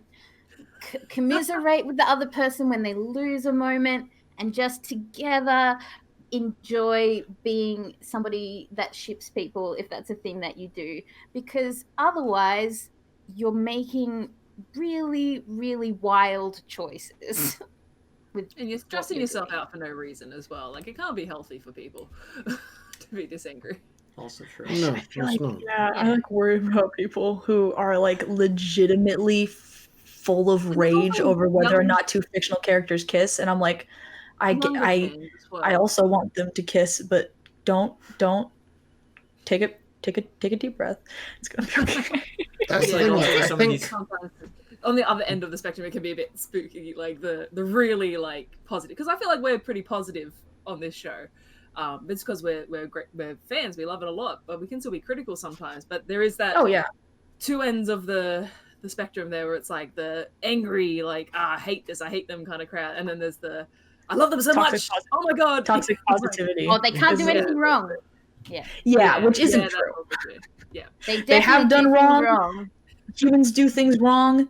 The thing about Critical Role that makes me very happy is that when they do things wrong, they're very open to being we didn't know, we're learning now, thank you for letting us know, we're gonna fucking fix what we messed up, and we're gonna try and be better next time. Because that's what always bums me out about other pieces of media and other things, is when people are like, hey, we understand that you probably didn't do this on purpose, but you've done something kind of shitty, and the show is like, you don't know what you're talking about. Whereas the folks at Critical Role are way more willing than any other piece of media I've seen to be like, okay, we don't understand, but we're going to listen and we're going to try and figure it out. That makes me feel a lot safer in this community. Lopsy brought up the Caleb playlist discourse. That was something that was fixed almost immediately. Liam was like, I didn't get it. I still kind of don't, but I understand that it means a lot to people, and I'm gonna make a step in that direction, and I'm gonna keep trying to figure it out. And that's all we ask for ever. Yeah. It's just really nice, you know what I mean? And then the other big one, I don't know if you guys remember the whole Wendy's one shot. Yes, I remember that. Yeah, burned into my brain. Oh my goodness, I'm so happy I watched that live, because as much as I agree with a lot of the discourse around it, it was peak Sam Riegel. It was beautiful. That man is insane. It was Matt losing 50 years off his life, and it was actually just an incredible piece of media. And it was insanity. But it was another situation where they were like, okay, we're rethinking this, and now we're gonna take actual, because that's another thing too, is they actually take tangible action to make things that they may have not done right a little bit better, like changing the lesbian flag on the updated shirt, donating the money from the Wendy's one shot to the folks who are affected by that sort of shit. They put the money where the mouth is. That's really something I wanted to say, because I think we can all agree that we are living through interesting times. Some people may interesting, I know, is a strange word to use, but they are. it's a way of congratulating somebody. May you live in interesting times. We are certainly doing that. And I believe that Critical Role are at the forefront, or one of the pathfinding organizations that are establishing better guidelines on how we treat people. And it is having a ripple effect around the world based on, obviously, events that we're all very keenly aware of and support on a number of levels. And they are establishing a way of a modus operandi, a way of making things happen where you're not taking offense because that's the precedent that you've done for the last 2,000 years. And it's happened before in the 1960s. It's happened in other early 90s, but it's been very geographically associated with different countries. And this, I think, is a more global event, and I'm quite proud to call myself a Critical Role fan and to know all of you wonderful people that have this hive mind desire to see things progress into this better world that we all deserve and would like to live amongst. I really do passionately believe Critical Role are going to be known in the future as the people that started it all, that set that snowball rolling down the hill. Because I feel like the thing that makes it a little not different per se, but the thing that like makes it stand out to me is that sort of I feel like they are aware of the thing that I have like worked really hard to like pop into my brain, because the world is weird, it's hard, and the thing is it's just that it's never going to be perfect. We're going to keep doing our best, and in doing our best, we're going to fuck something up, and we're going to have to apologize, and we're going to have to change it. And just accepting that is the way that it's going to be, and just working continuously to make those mistakes happen less and less. You know what I mean? Yeah. Because we're never going to like put the perfect piece. We're never going to publish the perfect thing. There's never going to be the thing that's like, peak, done, thank you. Like, there's always going to be something that's like that needs a little tweak to make more people happy. And that's in the end what we're trying to do, is just make as many people happy as we can. And that's like, I feel like that's the goal in kind of in their minds too, which is nice, because it feels more attainable than perfection. It's humbling. It's humbling to witness the way the cast actually respond to all of the criticism that's thrown at them and all of the praise as well. They really are very meek people that are just like, that's fine, thank you very much for your contributions. But they're not the high-flying celebs that we have been indoctrinated to believe are the people that we should like and worship. They are valued human beings that have contributed a lot to the betterment of our fellow mankind, and it hasn't yet been recognized, but I'm sure in years to come Matt Mercer will have statues, and I mean, can you imagine that a Mighty Nine statue? I don't think he would like that, actually. I feel like he wouldn't like that. I think though that like if you want to confirm to yourself how human they are and how much they have worked on themselves to change and grow, listen to the original Sam and Liam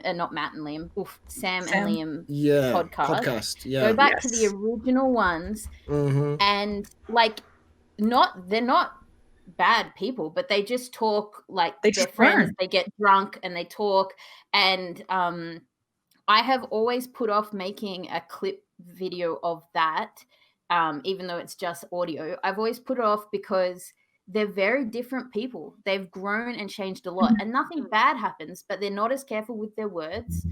They say things that if they said on Critical Role now, things would blow up.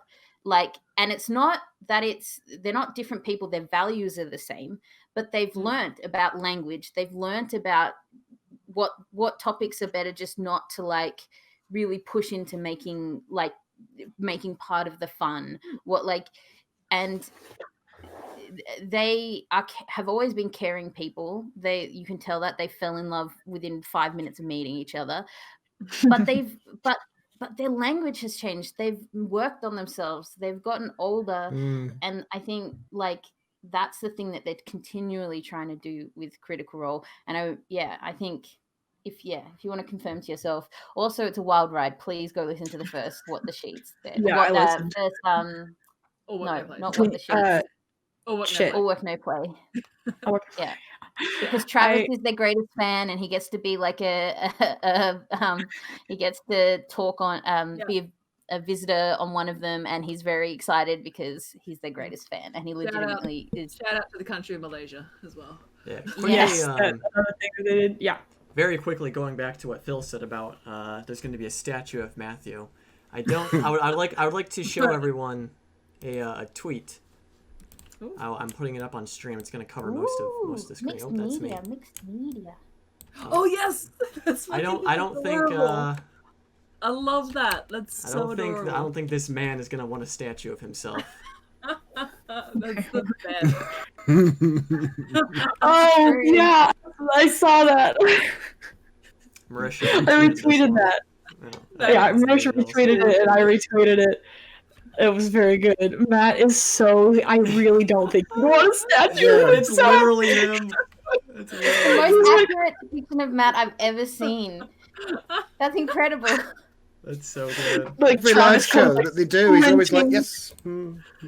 Travis like sprints onto the stage and like makes the crowd scream more, and Sam comes rollerblading out with like phosphorescent fucking costumes, and Matt walks out and he's like, "Thank you guys, thank you guys," and I'm like, How do we get Matt to make that his profile picture on Twitter? Oh please, just a little sketching him with the blushing cheeks. Yes. That's a good point, actually. Jeff the Stray Dad said no one that deserves a statue wants one. That's a really solid point. But yeah, true. Matt Mercer, man. What a good man. Is there anything we need to talk about this episode? So we've gone a little bit over time, but as always, we can finish off with our extremely bold tinfoil hat out of this world galaxy brain predictions. Mm-hmm. We've hit some of them already. Yeah. Yeah, we have. That's true. I wrote down less of a theory, more of a thought, because we all know Keyleth's turning up at some point. Of course. She has the spire of what you call it? Conflux. Conflux. Yeah, that's Melora's. Melora staff. Yeah. Yeah, I'm excited to see what happens when her and Cad get together, like, and Ford and Melora's there. Like, they've got a stronger connection to Melora than she ever did. I'm excited. Like, that was just a thought I had. Like, oh, that's something really cool. That was something that Caduceus would look at and be like, I want that. Like, also, I think there might be a druid staff though. I can check the manual, but it might be one of those things. I think it's one of those things that has to be wielded by a druid. I could be wrong. But I think I remember seeing something like that. Whatever. I don't know though. Is that in the Tal'Dorei guide? It's in the Tal'Dorei guide. I can get the book. It's over there. Does anyone else have any more theories? Because I have one, but I can wait because it's stupid. Yeah, I have one, but it's very negative. I don't really want to say it for fear that okay, it may then become you go true. first, because mine's positive, so we can balance each other out. Let's do it. Okay, I'm really worried about Keyleth's mom now that they've established her identity. Run, Maya, run! Cover your ears. I'm really concerned for her well-being. I really hope that she survives and everything's good. But there is an extension to this dreadful thought. It might not just be Keyleth's mom. With most narratives that involve a passing of the baton from one narrative to another, there is sometimes what's that phrase? In order for one civilization to succeed, another must collapse. And what if Tal'Dorei, the Vox Machina, the Council of Tal'Dorei, all of the previous heroes that this planet is aware of are somehow removed from existence, and we have to rely on the Mighty Nine in order to fix the problem. We're doomed. Oh, okay, we're doomed. You had me for a second. I was really concerned at what you were saying. I get you. I was...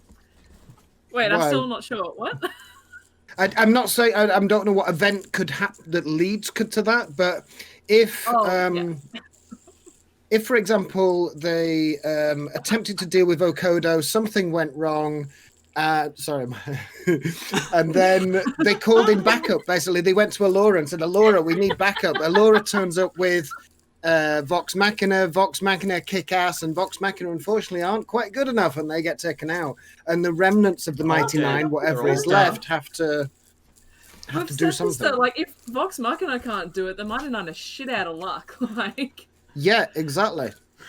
But in order for the baton to be passed, one set of heroes must go for the new ones to succeed. So the words are in the universe. Vox Machina are going to die. No. Yeah, Keyleth is going to be Everybody 10 feet away dies. from her mother, Just a case and they of just when get and ripped how. apart from each other. Phil. Mm. Phil. Your turn. Go. I didn't hear that, so it's all good. Phil. Mm. When you said you had a negative prediction, okay. Slight inclined to have. Maya, do you need us to cut to black? I can cut to black. I can mute the stream. We can. No, just give me like 2 seconds. I can leave. So there's negative. The word negative in the dictionary does not cover what you just listed for us on this day. I agree. That's why I was hesitant to even mention it. But you did say I can bounce off that. So there you go. Come on, give us something equally good. Mine was not nearly that intense. Okay. Mine was very stupid and very pandering to my needs, and my needs alone. Phil is very angsty. I think. I get worried sometimes. Just quickly before we move on to something more positive. Wait, I saw someone in chat saying like there's the story of how Grog dies, and I'll use this as always as my chance to show off this amazing artwork. Yes. Very. Here, I'm gonna raise up your fucking. Oh, I can't do that. For someone who reacts the way that I do to these predictions, I'm also the bitch that really, really, really wants to write an entire fan fiction series where. That is. Wow. What's happening? Okay. That works. So it's lovely artwork. Yeah. That's Jason gorgeous. DeBitt. Jason DeBitt. That's gorgeous. Oh, I love it so much. It's so sad. But it's so good. It's a good sad. It is good sad. Because it's like, you look at him and he's just like, he's good with this. Yeah, he's like, yeah. I really hope everybody has a happy ending. Yeah. I really do. I'm not convinced. If you think this story has a happy ending, you haven't been paying attention. All right, Maya, what's yours? Go for it. Do you have any other negative thoughts to get out before? Wait, no, mine's lame. Mine's not enough to combat all this negativity. All right, I'm gonna come up with a very positive one. Yeah, me too. I'm gonna come up with a positive one too. I'm thinking. I gotta pile on more. Her family and lives happily ever after with her family. Yeah. But leaves the Mighty Nine, so it's kind of great. Next episode, they fight Vokodo. He's dead. Maybe. The effects of the island are gone. Everyone gets their memories back. Everyone's super happy. And Jester's like, oh, this is all because of the Traveler. And then everyone on the island joins the Traveler's cult. And then a bunch of ships come, and the other followers come. And they all just have a great time. But, yeah. No, we'll talk about that next week. Lobsty. Lobsty, yeah, fucking hell, Lobsty. Lobsty, what the hell, dude? You. Lobsty has just said for the people listening and on YouTube, Vex joins because Percy's gone missing. Fuck you, Lobsty.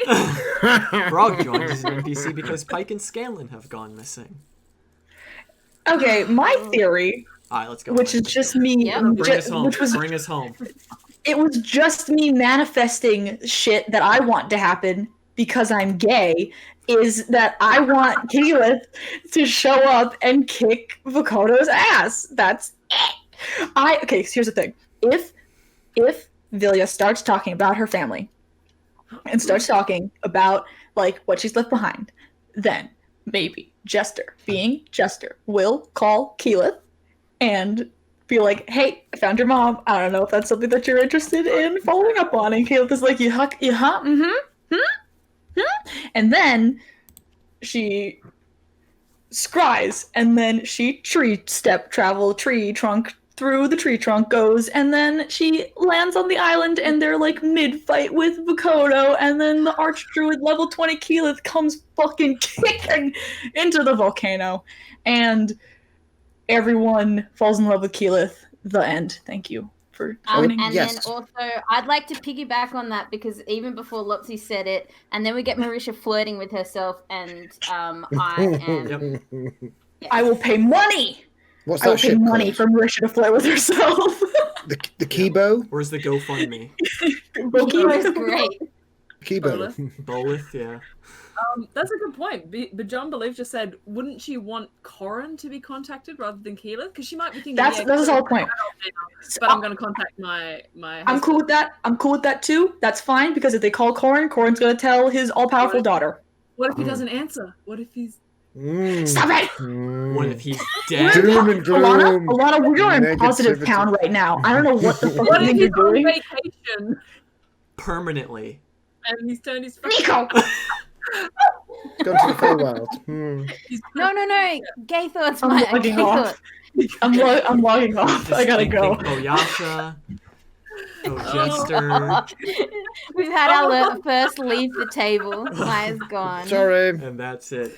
And this was the episode to do it. And I think on that note, we are going to go ahead and wrap up.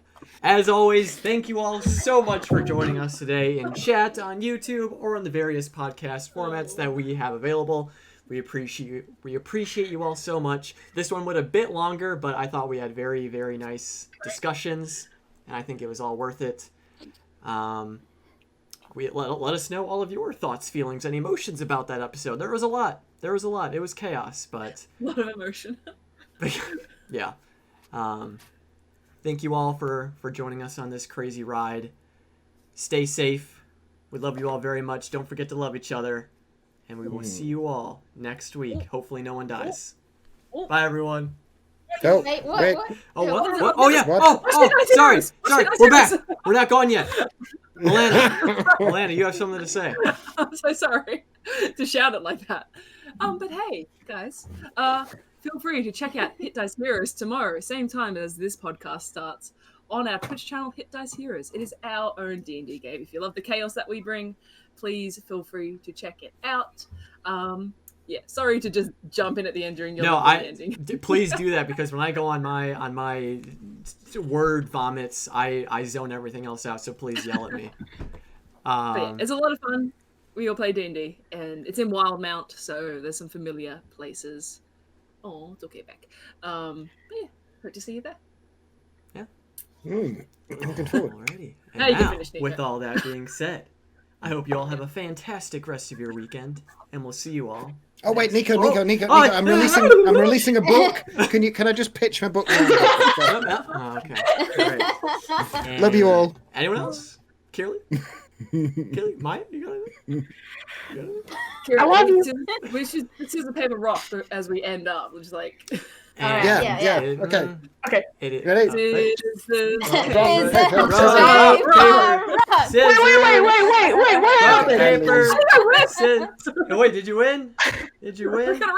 I don't. Nobody that chose was it. paper. Oh. I chose scissors. Yeah, I chose scissors as well. Yeah, but that's yeah. That's what it Never is. mind.